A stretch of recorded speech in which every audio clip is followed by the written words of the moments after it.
Greetings, Earthlings, Internet, World Wide Web. This is Barber Shop Talking Random-ish. I am the Master Barber in the building, Rique. We got, y'all know what this is. This ain't nothing but some good old-fashioned barbershop style conversation. In this here barbershop, no conversation is taboo. We have but one rule and one rule only in this here barbershop. That is, say what you mean what you say, just don't be mean when you say it. Tonight, we got family, most all the family back in the building. We got my boy in chair number one, scapping heads as the only he can do. What's good with you, my boy? Man, glad to be back. I am the master station is tap. Glad to be back in the house. And the number one sponsor is in the building. Wing Kings. We thank you. Cuz, what's good with you? Hey, it's all good. We also got family to my left coming off. Wow. Coming off and another election. Yes, sir. What's good with you, my boy? Boy, just glad to be back in the barber shop. I didn't have any appointments last week, so you know, when I don't get no appointments, I keep it at the house. So it was glad to be back in the shop. Glad to be back amongst the family. Hey man, we glad to have you. And like we do always, this here barbershop is sponsored by the one and only Wing Kings. Any flavor, all the flavors. Boy, and I like when he late, he can come late plenty more time. He brought the goodness in here. And he's also sponsored by Quinn's Visual Impact. Get all your bouncy house needs and everything and all that old goodness. And yes sir, yes sir, yes sir. The shop is now open. My fellas, Miss Lady, how y'all doing this evening? Come on around here, sir. Join your seat. We got Slim Fit, the sensitive is in the building. He keep on earning his name. I know. But yes, sir, we are back. Larry, man, you made it through another one. Yes, sir. Yes, sir. Yes, sir. All ballots delivered where they supposed to be, and we thank the American people for performing their civic duty, and big shout out to all the people at the USPS for doing what they supposed to do. So, what time was the last? Did y'all take the last ballot to the 7 p.m. Okay. The big state of Georgia. Uh-huh. The Board of Election does not accept ballots after 7 p.m. 7 p.m. is the cutoff. So even if you still got okay, so people are still in line. Well, you can vote in line, Uh-huh. right? As long as you in line at your Before 7 p.m. before 7 p.m. you can vote. Before 7, yeah. But if you got an absentee ballot, Yes, sir. if your absentee ballot is not at the Board of Elections By 7. by Tuesday, November 5th, Uh-huh. 7 p.m., So Wednesday, when you got all those ballots, what y'all doing? they get delivered to the Board of Elections. My job is to deliver from point A to point B. Uh-huh. You get there on Monday, get there on Tuesday, get there on Wednesday. I deliver. Our responsibility is to deliver from point A to point B. Okay. Did y'all have any difficulties anywhere? No Getting difficulties. anything? No difficulties. No breakdown at 6:50? No, just keep lines of communication relayed out to all carriers where they're consistent, checking all collection boxes, make sure all carriers all stations had a plan. Reached out to all carriers at numerous points of the day, see if we got any ballots while we're out running mail. Uh-huh. Rescued them, got them to the BOE.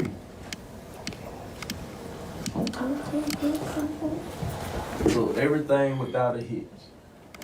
Didn't say Didn't say that. Didn't say it without a hitch. Didn't say that. You're reaching, bro. Yeah, you trying to put words in my mouth. Okay. I'm just Because I mean, the last election, there was all this mess and surrounding ballot boxes and things of that nature. So Now, what you have to understand, the ballot boxes are property and belong to the Board of Elections. Have nothing to do with the Postal Service. okay. Have nothing to do with the Postal Service. So who picks? So the Board of Election picks up. From their ballot boxes, that's strictly Board of Elections. Has nothing to do with the Postal Service. Okay. So, if you watched anything on the news, you saw in a few other states they were burning sets of ballot boxes on fire. Yes. But what most Board of Elections in Georgia did, they moved their ballot boxes inside the building. Okay. But Postal Service, we for ballots, they were hand to hand delivered. Nothing was dropped inside of a ballot box. So since I know that was not in Georgia, but for those states that had those ballot boxes burnt and stuff like that, those absentee ballots that are in there. Each state, but you gotta remember, this is America. Yes, sir. Each state has their own way of handling how they vote. Okay. So some states are what they call a postmark state. As long as your ballot is postmarked on November 5th, if it gets there up to 3 days after the election, it will still count. So each state is their own entity. And and I guess this question is going to the absolute wrong person. Postmarked by the time, but only get counted 3 days. Say don't get counted 3 days later.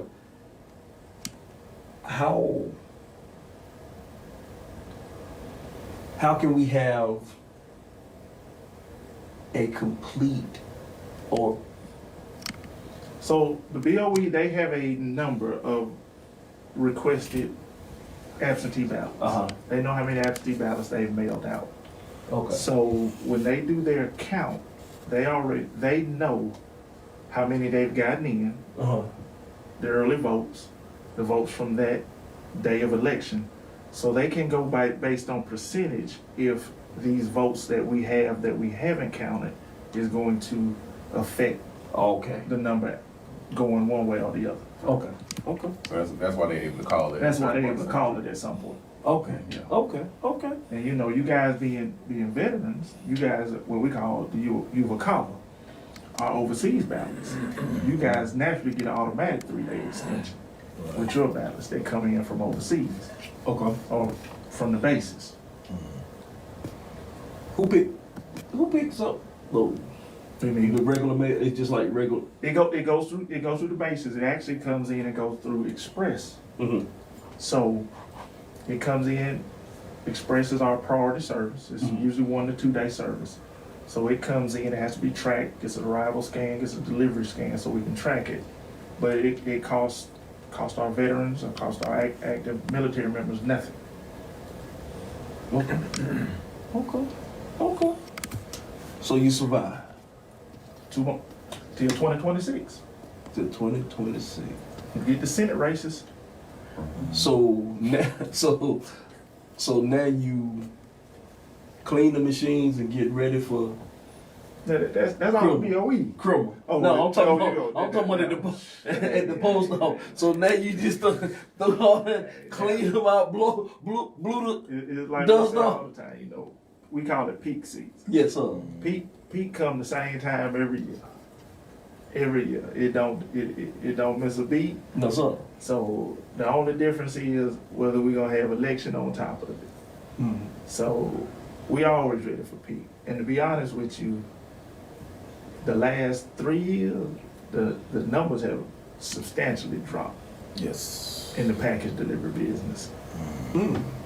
I would have thought the exact opposite, Well, especially dealing with COVID, coming out of COVID. packages went up. Package purchases have gone up.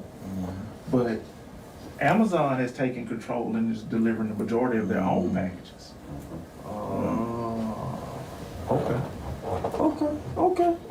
So 2020 when COVID hit, broke all kind of records for package delivery. Mm-hmm. All kind of records. That's when UPS, FedEx, Post Office, everybody, mainly mainly the post office, had to face the fact that the package game is the new game and it's here to stay. Yeah. So that's where we came in with the 10-year plan to really focus on upgrading and moving into the 21st century.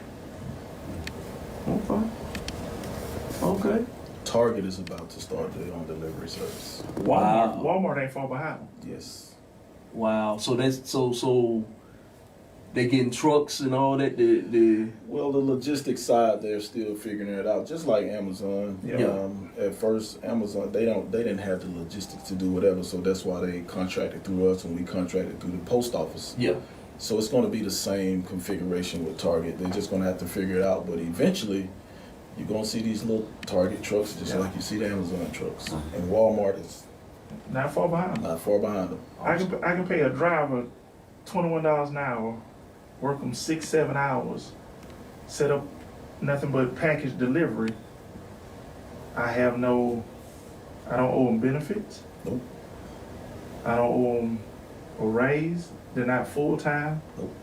They're basically independent contractors. And now I take that contract money away from the Postal Service and from UPS. Yes. Cause when I see a lot of the FedEx guys when they delivering, I'm like, oh, does anybody actually work for FedEx now? Cause it seems like everybody now is contracted. FedEx and FedEx Air, all that stuff. They're each. No, up until this year. Oh, okay. Up until this year, there is no FedEx Freight, FedEx Air, FedEx Ground. All of it. They're all under all one that's under umbrella. one umbrella now. Wow. All of it. On the contract side, that's only on the FedEx Ground. FedEx Air, FedEx Freight, those guys are full time. Okay. And they're actually company. They're not subcontractors. Okay. Do y'all have any sub? Yes, but on the feeder trucks, but the percentage is very low. We're union, Yeah. so we kind of keep that at a low number. Okay. Well, y'all see, I got me. Yeah, it was a little. That was a little ship.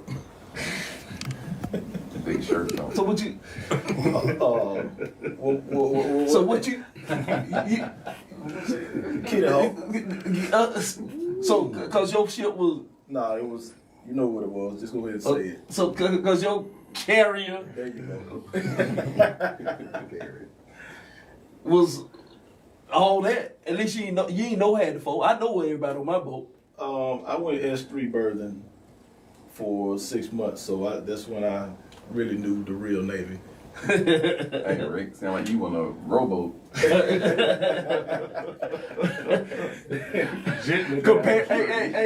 Compared to what he was on, yeah, it was. I mean, man, because to pull up, and you can look at on TV all day and say, oh, it's not going to it does no justice until you pull up beside a carrier, and you be like, oh my God. And I could we could easily pull our little bitty boat on up in the carrier and ain't touch nothing.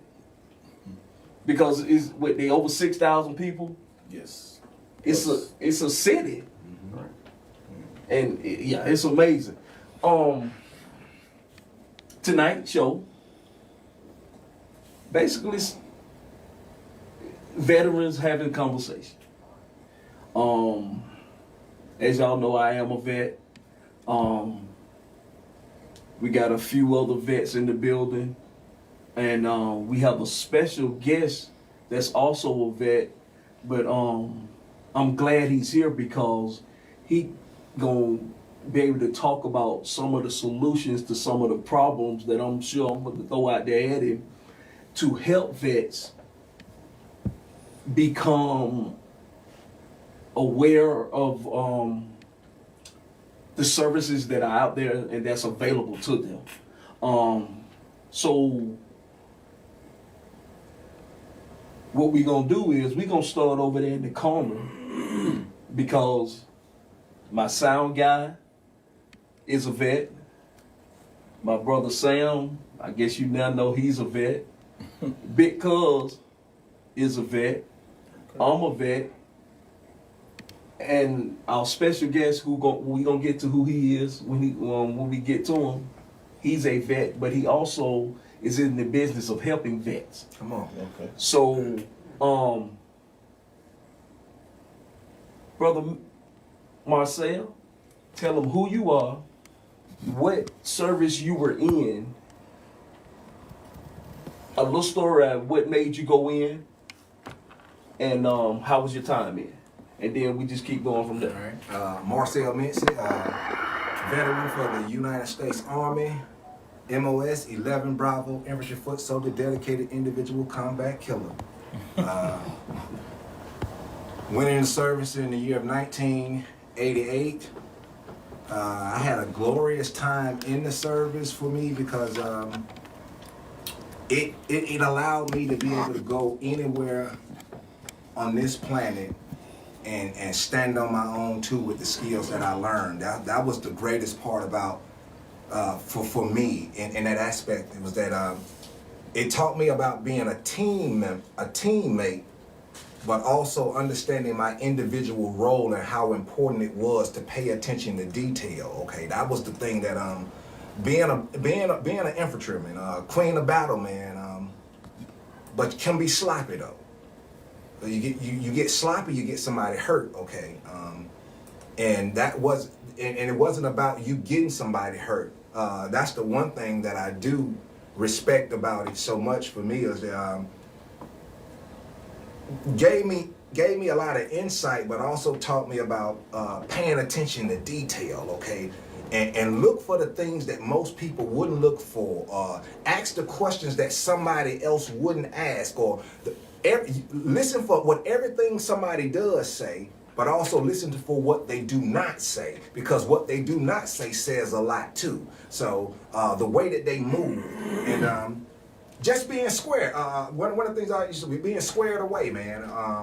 That was solid for me. But in my service, I realized that my service was needed, but it was beneficial on both sides. And the reason I went into service, man, I come from a family of veterans. My oldest brother, I call him JUCO right now, but my oldest brother Eugene was a tanker, 76 Yankee, but was a tanker unit out of Fort Knox. And most of my fraternity brothers, man, are servicemen. Okay, I'm talking about my six is one-star general right now. My cat who pledged us, Rex Boone, retired as a two-star general. One of my frat brothers who pledged me name is Malcolm Wise. He was the first helicopter pilot to ever graduate from our university and to go into combat. My other partner who actually brought me into my fraternity, James Clark Jr., is full bird colonel, okay, special forces. My partner, William McCluskey, retired major. So I mean, it's just run through us. Phi Beta Sigma Blue, we true to it though. But I got my partners who was Omega Psi Phi that went to school with me. McElroy, he over Warner Robins base right now as a general. We graduated together, but okay, so we took it as a scholarly thing, but also as soldiering. That soldiering is a real skill, and you have to pay attention to detail, or you will surely make your mission fail if you do not pay attention to detail. And that's what locked me in, man. And it gave me the discipline, like I said, that I could go somewhere all by myself and I could meet somebody. It taught me how to maneuver. It taught me how to navigate. But it then also taught me how to apply and execute what I really needed to do. Once I made my plan, preparation, then I could execute. And those are skills that are lifelong skills that have helped build me. Leaving the military, going off into college, and going right through ROTC and everything. It was a beautiful thing for me, and it allowed me to travel, and it allowed me to see the world from a different perspective than what I was normally looking at. Samuel Thomas, I went into the Navy in 1991. Reason why I went is because my parents could not afford college at that point. So I made a decision like, okay, I'm going to do this. Kind of following in my brother's footsteps because he went in before me. I was an aviation electrician. I worked on EA6Bs, VAQ 134. Man, what is all that you saying? It's on your English, shirt. please. It's on your shirt.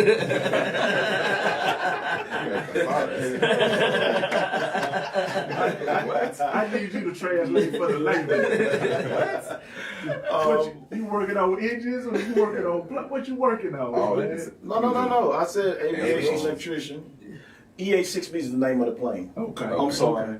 I'm sorry. There you go. Yeah, it was basically an electrical jammer where they jam the electrical, stuff, the fighter stuff. What I learned, I enjoyed the military. I enjoyed the Navy, the travel,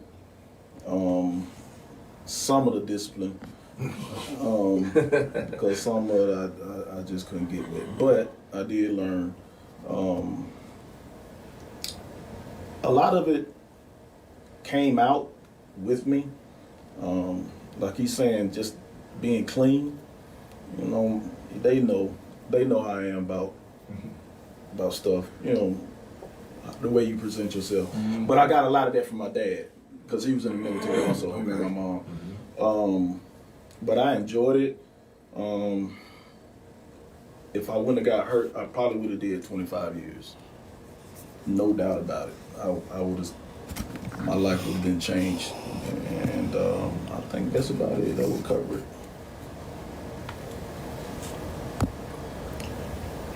Sherman Gartrell. I took a different path. I actually got kicked off the football team. And I followed the footstep of a guy named Mike Hill. They call him Hitman. I don't know if you guys know, if you're into the racing, I kind of followed his footstep. He didn't play sports. Well, he did play sports, but he actually joined the National Guard when he was in high school. And that's the same path I took. My mom signed me up at the age of 16 in my junior year of high school while everybody else was out, for school. I was in basic training at Fort Jackson, South Carolina. And that was in 1986. Yeah, 1986. And then my senior year, I had to go back and finish up my trade, which was a unit supply specialist. And actually, I was in the National Guard at the time, so in Washington, Georgia. And after I graduated, like I said, I went to training, and then did that training for that. And I actually enrolled in North Georgia College in Dahlonega. Should have never did that. I was in there sleep all day, every day.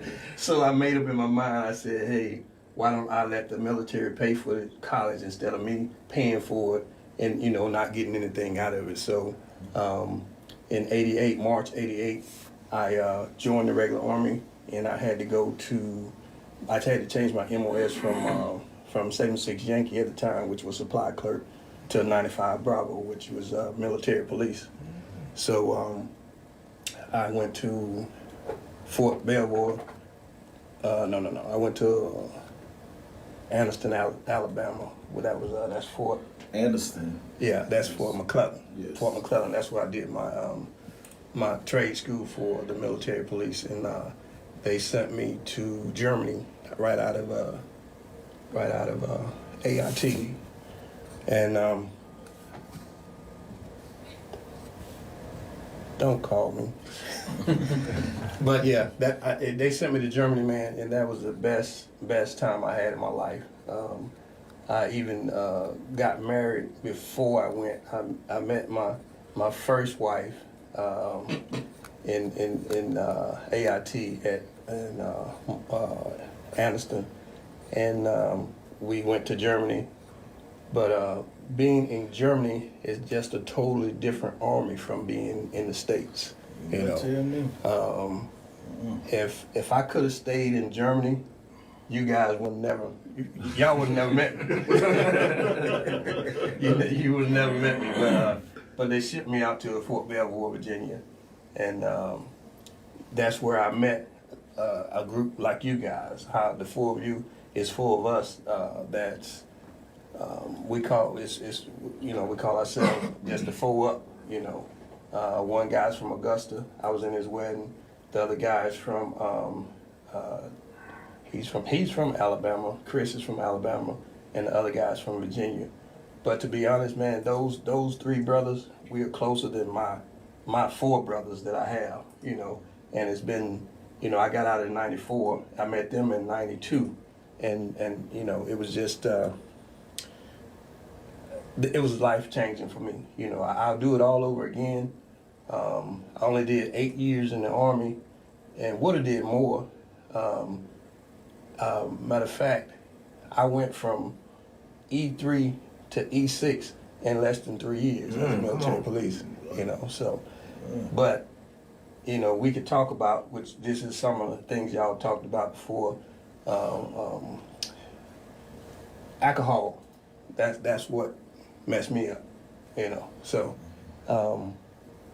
but anyway, I learned a lot, got to travel a lot. I met a lot of people, and then, like I say, I built a bond with some brothers that, that can't be broken, So, but hey, like I said, if I hadn't left Germany, I'd still be in there, and you guys would never know me.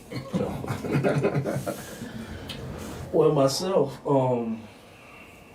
my story is quite different. I had no intentions on going to the military. I even remember being in high school, I had a recruiter, he became my boy. He was at my house so much, him and my mama knew each other, but my whole thing was, the only way I was gonna go was for if it was a last resort. So, I went on down to Georgia Southern, and spent 3 years down there. I think if I let my mama tell the story, I might have 5 credits. And so, only thing I got out of Georgia Southern was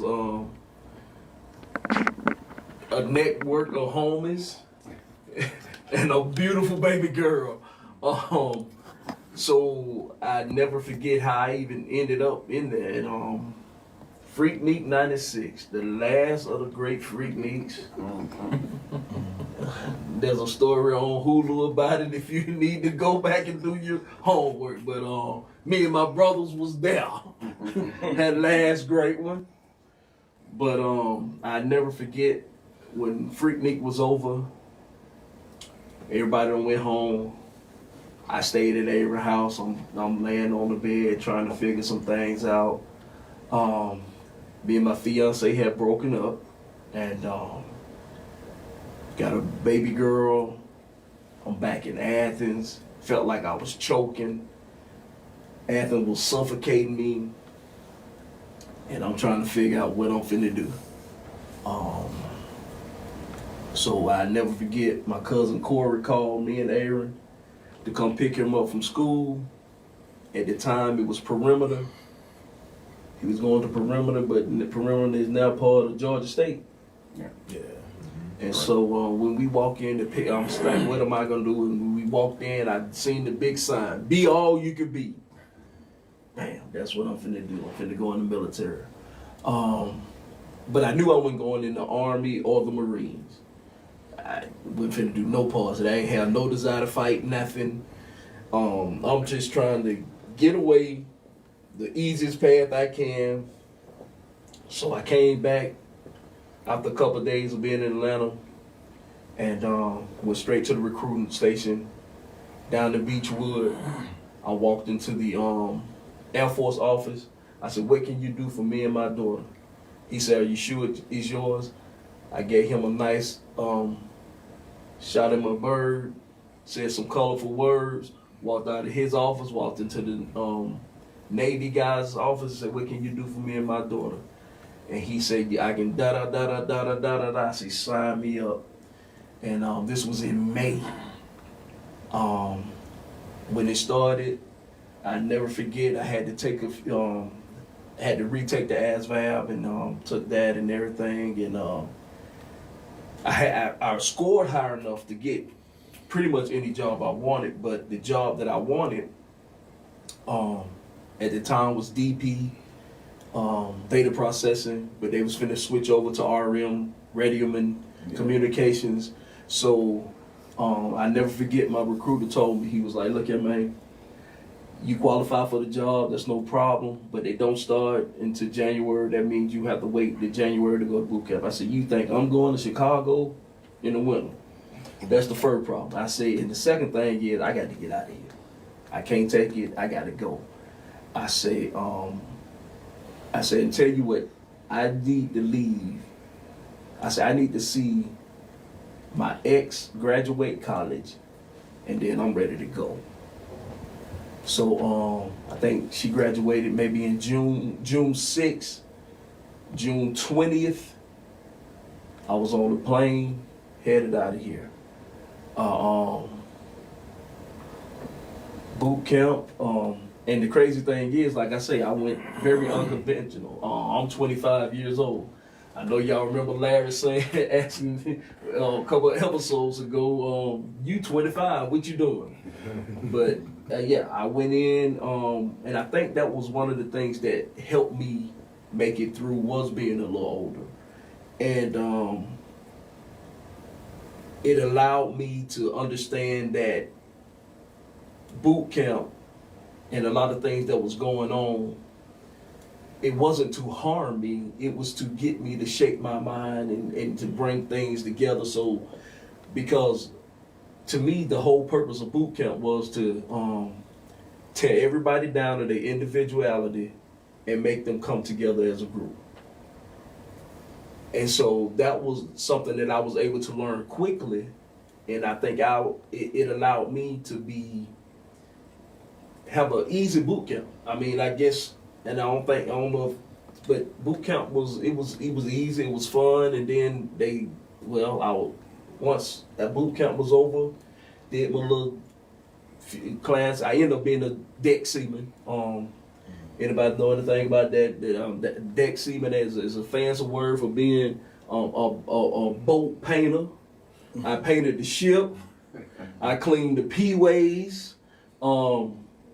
In fact, my boys were telling wifey when we sat in San Diego, he had to clean his one spot on the ship. Cause yeah, most of the day I was spending doing the same thing, bobbing my head and just cleaning one spot. But that's what we did until later. I finally became a radioman.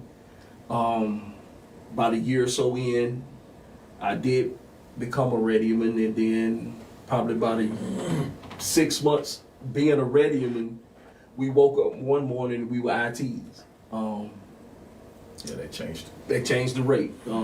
Combined basically the communications and the data processing, and it became ITs.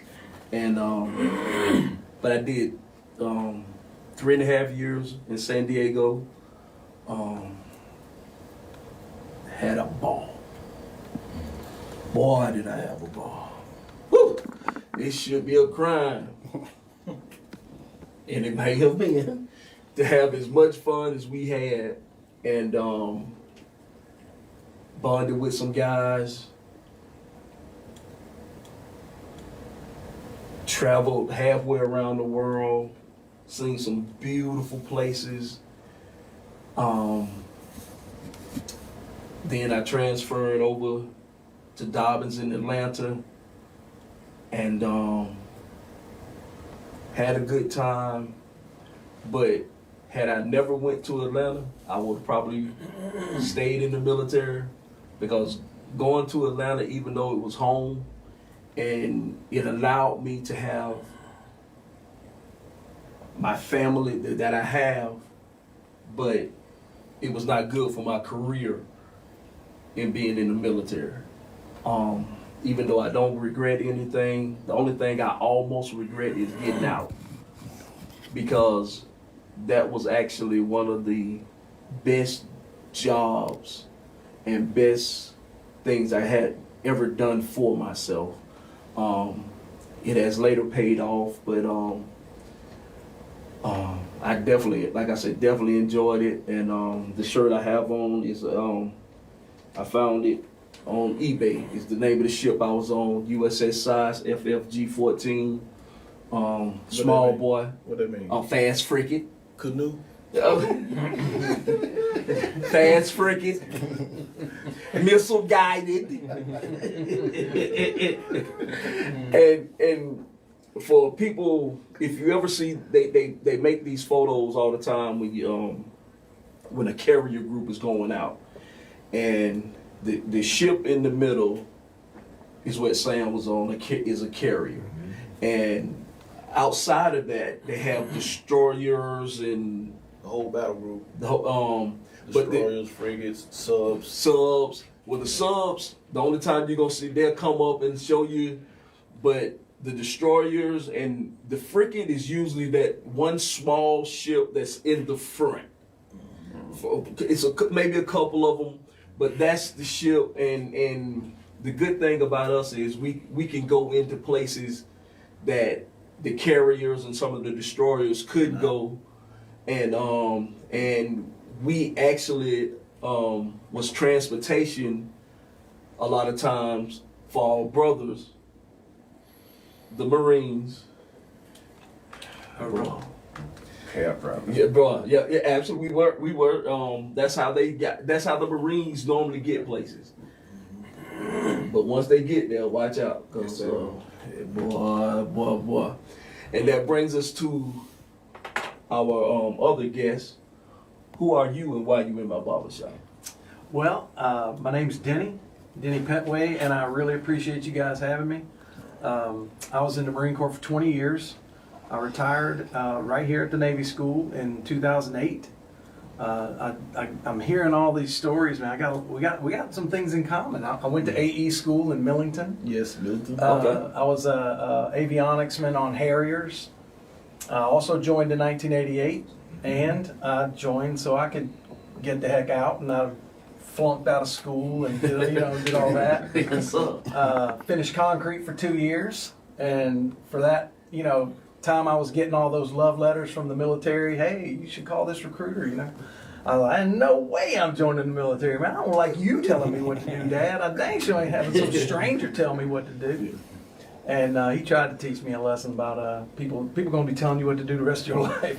So, but yeah, I finished concrete. That finishing concrete is what drove me into the military, man. That is some back-breaking work, man. I was doing that, and we pulled up, and my boss was a good mentor to me. He was trying to tell me about the military and the advantages it could give me. And you don't want to do this, man. You need to get your butt back in school, get you the GI Bill, go grow up a little bit. And I don't know, man. It's all right.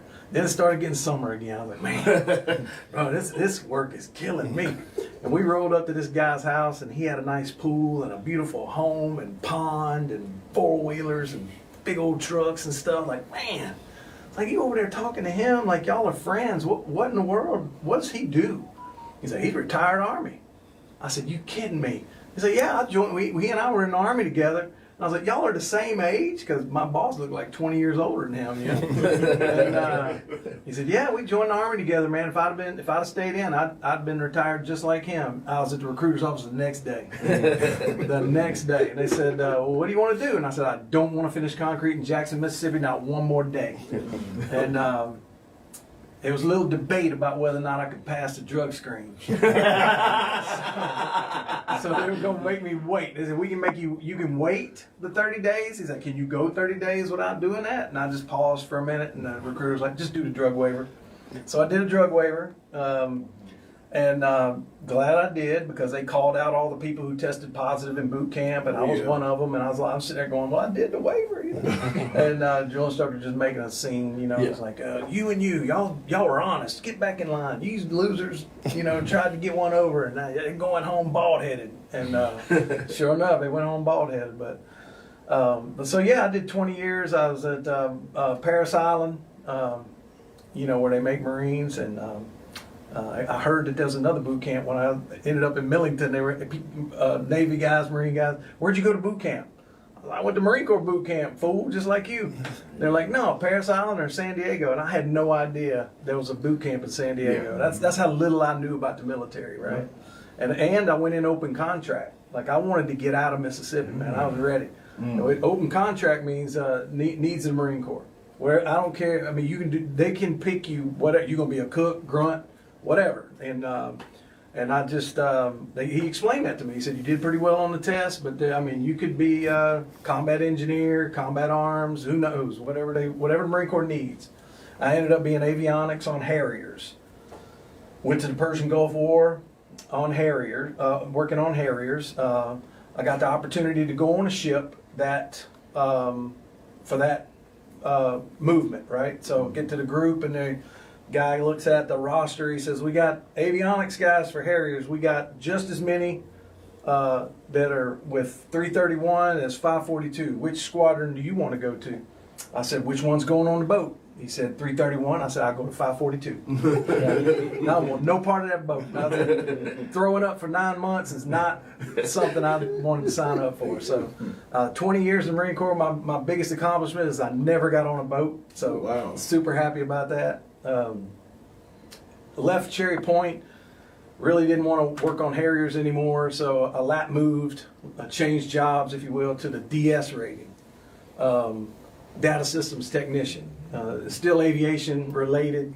Really, it's just tactical networking where we do network security. We build it up, tear it down, move it, build it back up, that kind of stuff. Didn't really enjoy that too much, to be honest with you, but I really like being a Marine. I like the Marines. And once you, as you guys know, once you get promoted enough, you're really not doing that job anyway. You're doing more leadership, and how come Timmy's beating his wife, and how come Fred got a DUI. You know, send Sam over to dental and make sure he's ready, and all, you know, so stuff like that. But I really enjoyed it. Got stationed in Hawaii, which was payback for being stationed in Yuma, Arizona, middle of nowhere. You know, so we go out to San Diego to get out of that heat. You know, and ended up. I was in a reserve unit in Fort Worth, Texas for a couple of years. That was good. So yeah, just been to Korea, of course, Southwest Asia, and where else? Well, London and Paris, and so yeah, just enjoyed meeting people from different cultures and talk about a brotherhood. You really do make friends really quick, and you know, you're just with a bunch of like-minded people, and you just really have to trust each other and rely on each other, and that just offers up an opportunity to really build a big bond, you know. I got guys I hadn't served with, hadn't seen in 15 years, man. If I knocked on their door, they'd open it right up. You guys know that? Absolutely, yes. So yeah, I love being a Marine. I miss it, you know, in a lot of ways. I probably wouldn't go back if I had the opportunity. I did what I did, and it's all good, but I really loved it. I loved just the Marines.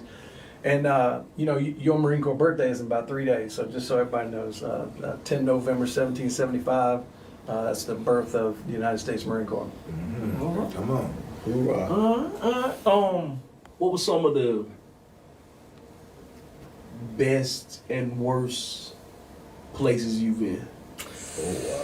Wow, man. I tell you, man, I got stationed 2 years in San Francisco, and it's a toss-up between that and Hawaii. I really loved the Bay Area. Expensive as all get out. Yes. A bunch of weirdos out there, man, but I loved them. Yeah. Just really good people. Beautiful scenery. The weather's great. San Diego's great weather, you know.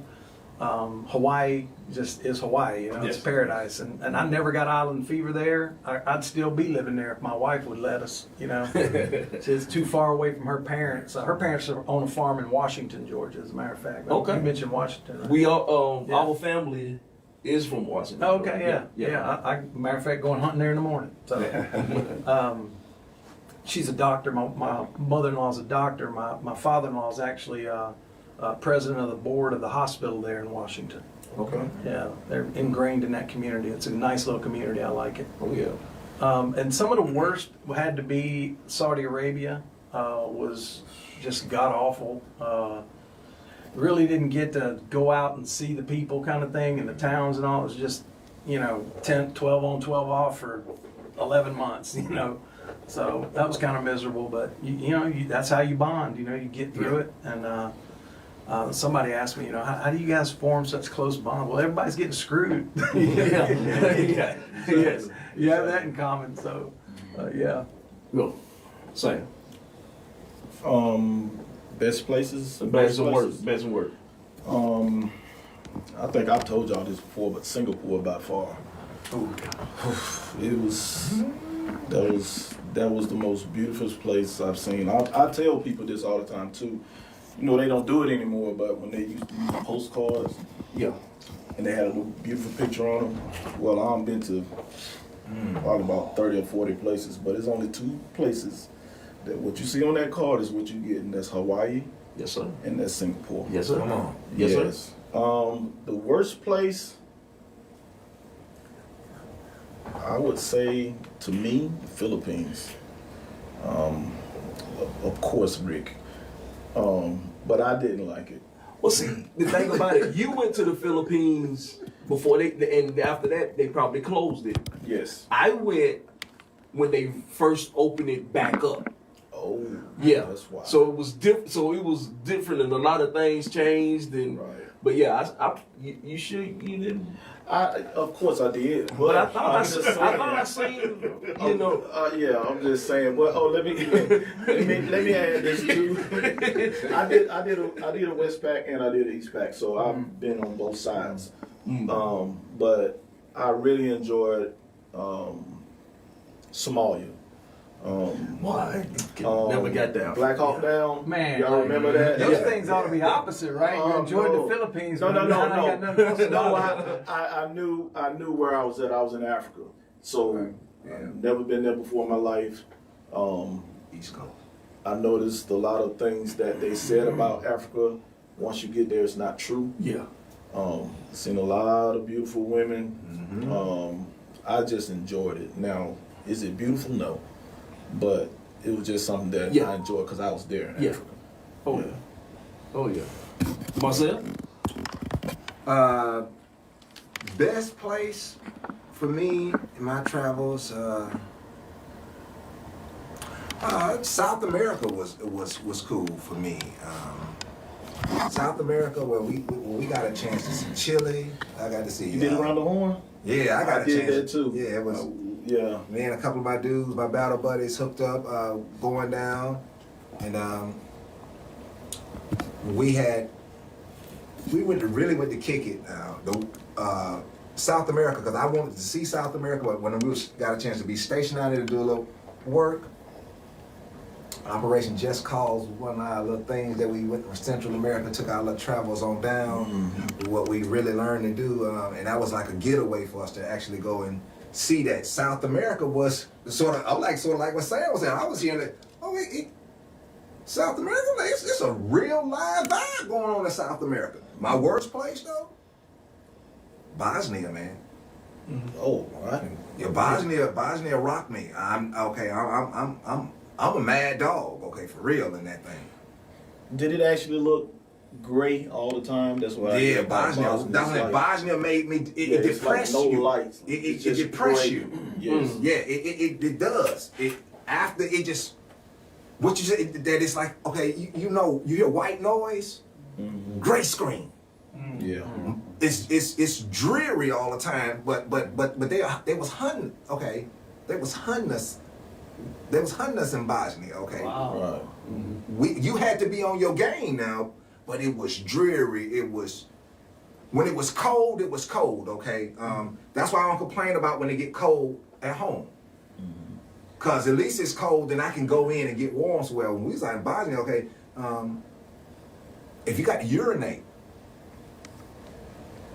don't move. Go and urinate. But you better not shake this leaf, because if you shake this leaf, you're gonna give away where we are. You're gonna get somebody hurt. Okay. That's how serious Bosnia was for my unit. And one of my partners from Valdosta, Georgia, named Gary Campbell, man, one of the realest cats I've ever been around in my life. He told me, he said, look, man, I don't know if I'm gonna make it back home. He said, but I'm gonna do everything that I can in my power to try to. He say, and that's why I need you to hold it right now. He say, listen, hold it. He say, you've been wet before, man. And I'd start thinking about that thing. I'd rather be my leaking or somebody, pow, hit me and I'm leaking and can't stop it. But I do know if I start leaking this way, it's going to stop when this pipe drain. But if somebody hit me in that other, that's how really was let me know that, listen, don't let urinating cost us to lose our life. If so, mess the BDUs up, Doc. Gary brought that reality to us that this ain't no drill. You know what I'm saying? Yeah, it's real stuff. Yeah, this ain't the drill time. So you gotta get all that. There ain't no comfort zone. And that what really shook me, that each time your number got called, you was going, sometimes you could be going to, you going to dance for real, okay? Guess what? Now she might not have her best dress on, but don't believe she ain't gonna dance to her best song. And it made me realize that paying attention to detail, so that's why you had to stay on your stuff, okay? I realized why we had to stay in shape. I realized why they made us get in shape. Because your body was gonna be placed in some real tense positions for a long time. You're gonna have to be able to have some endurance and some stamina. And when it's gonna get uncomfortable, you weren't gonna be able to shatter, because when you out there, man, looking at it, and you out there in it, that's what done it for me. Bosnia grew me up, not from just being a soldier, but to being a soldier who understood why people put their life on the line. That's what it done for me, because mass grave is something to look at, Doc. Okay, that's nightmarish. Okay, it will bring that to you if you don't have somebody like Pettway or somebody who done been through it, who's been there an extended period of time, who can talk you down, because you see certain things. You need somebody. Hey, soldier, come on, get your grips, get your bearings, and let's soldier. But you have to have somebody to talk you down when you go in this combat situation, especially if you ain't seen no casualties and seen them in the decaying situation. You sick. You can become sick. And that's what shook me to my core in that thing. Not that I was afraid of what I was doing. I realized to get a result, to see what had happened from what was being done, and that war was real, okay? Yeah. This wasn't, how we watch it on the videos that they show you when you're going, no, you smelling it and everything. It was, drill sergeant wasn't just playing with you, was he? No, he was right, trying to prepare you for more than what he was trying to let you know, where you finna go. I need you to man up for real, because you finna see something that you telling yourself you ready for it, but guess what? The video don't do the justice of it when you in there, when you see it for real, okay? And that's what kind of make me realize, like I told my partner Campbell, Gary was a real dude, because he was like, hey, Sil, you squared away, but suck it up, man. Listen, we gotta keep driving. And that was it. Having people around you. What you talk about, that bond, people around you to, hey, you're in a crash course sometimes now. No organization teaches you how to compartmentalize the way the military does.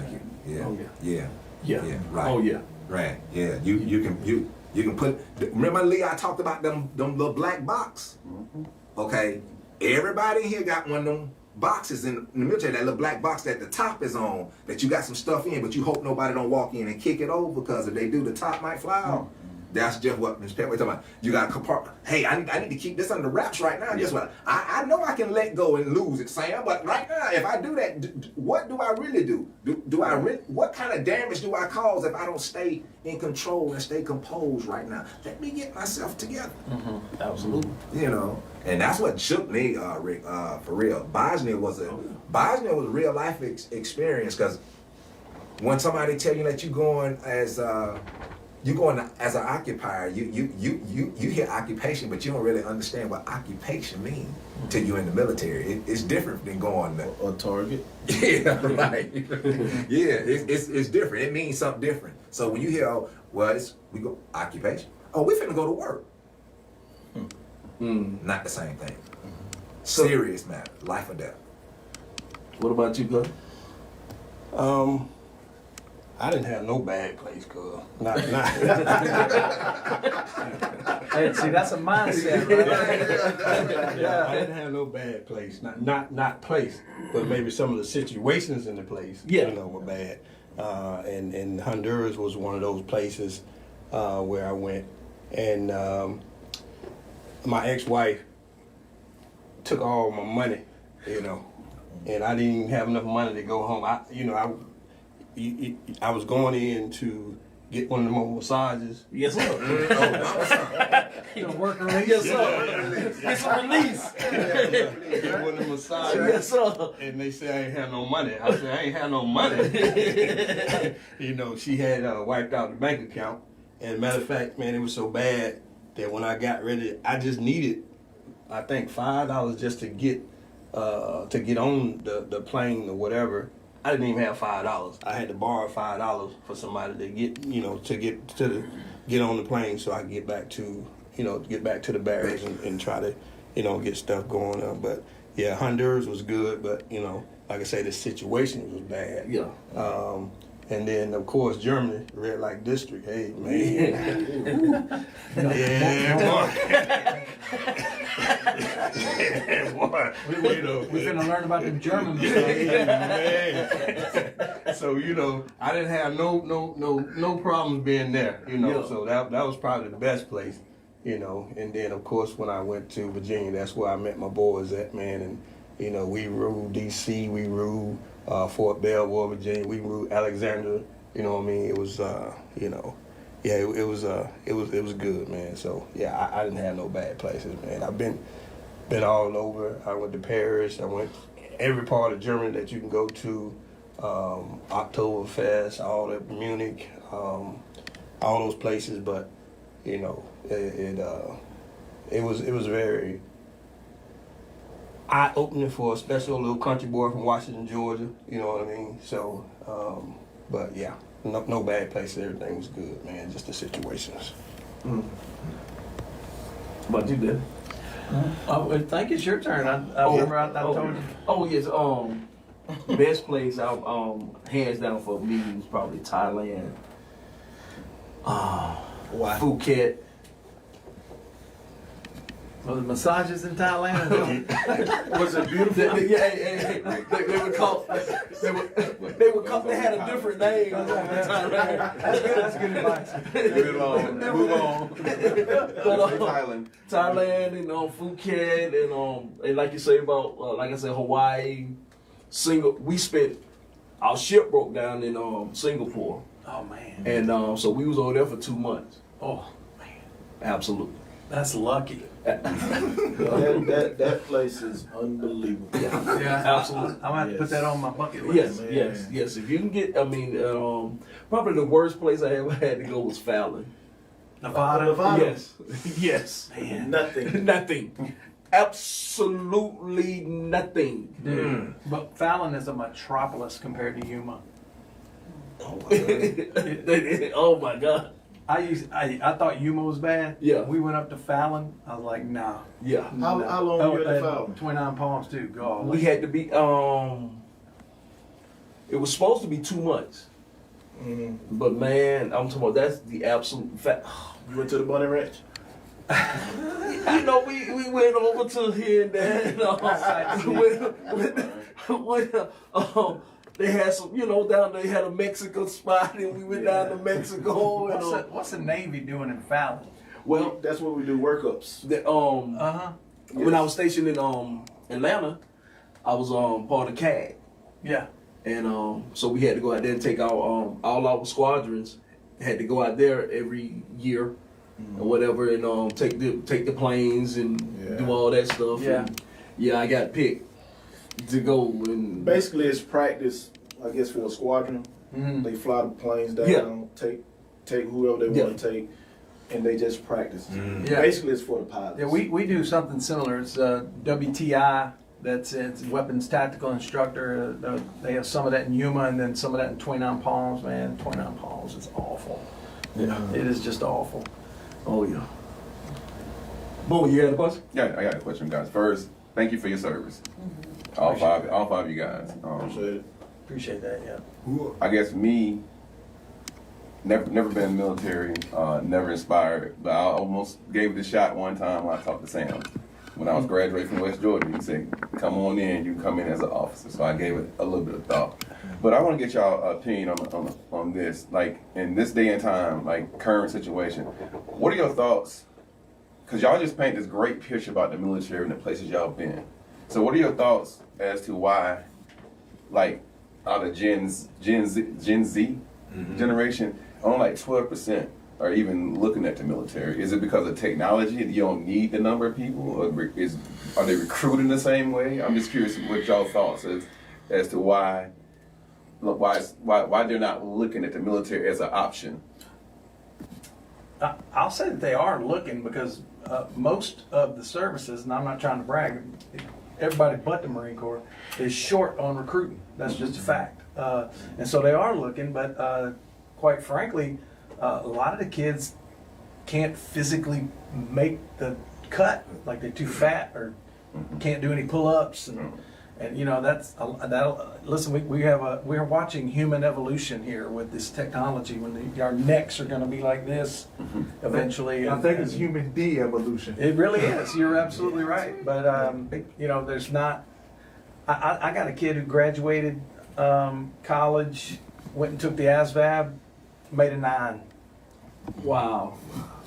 This kid's got a college degree, made a 9 on the ASVAB. So I don't know what's going on. Well, I do know because I was a teacher for a while. But this, you know, when you guys went to school, if you didn't pass, you failed, and that was it. And I am a proud repeater of the 7th and 10th grades, and I use that in my part of my story when I used to teach kids, and they're like, "Oh, I failed. I don't want to hear that crap. I failed 2 grades. Now what? You know, that ain't nothing but an excuse." And but they did not pass me along and say, "You're going to be okay, buddy." You know, they made me repeat the grade. That's right. And they don't do that now. No. Right. As a teacher, when I got out of the Marine Corps and I thought, well, I'm going to be a teacher, so I started being a teacher outside looking in. I'm like, oh, this kid failed. There you go. Principal like, oh, what do you mean repeat? Like I had just done something egregious to this child, you know? And my point back to them was, you're doing something egregious to this child, not me. The kid didn't pass. And so now the kids know. The kids know. School is a participation trophy. That's all that diploma is that you showed up, you didn't get enough absences, and so you're getting a diploma. Right. And some school districts, even if you don't show up, they'll come knocking on your door and hand you a computer and please beg you to do a few things. And so you're just not qualified to join the service anymore. Right.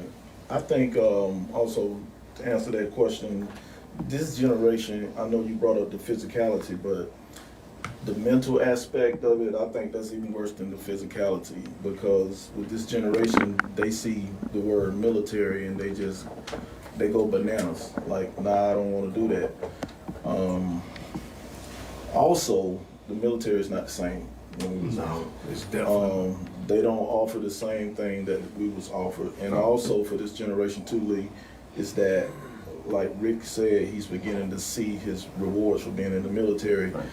They want to see rewards day one. Right. So And it's just not like that. Oh, so they want the military cut out the incentives to join. They cut out a few incentives that if I was 18 years old right Right. now, I wouldn't go right now. And I know they cut back on numbers. A lot of bases are closing. There's no more pension.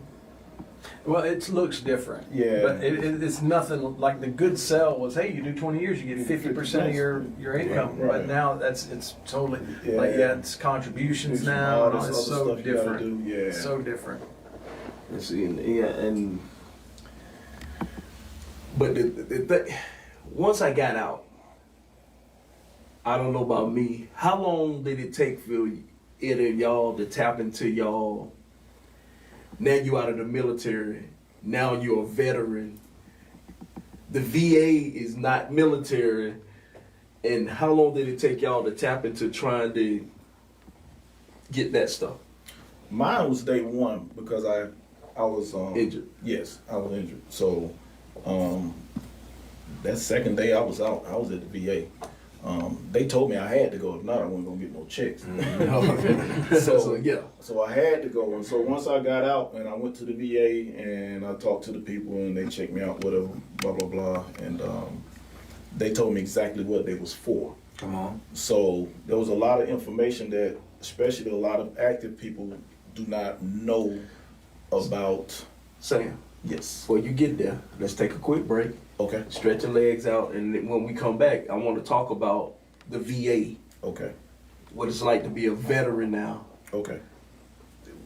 Some of the downside, some of the good side, and the reason why you're here, Denny, is to try to help some vets Yeah. who are looking for services. And so we're gonna take a quick break, stretch your legs out, run to the bathroom, grab some water, and we will be right back. All right. Ooh.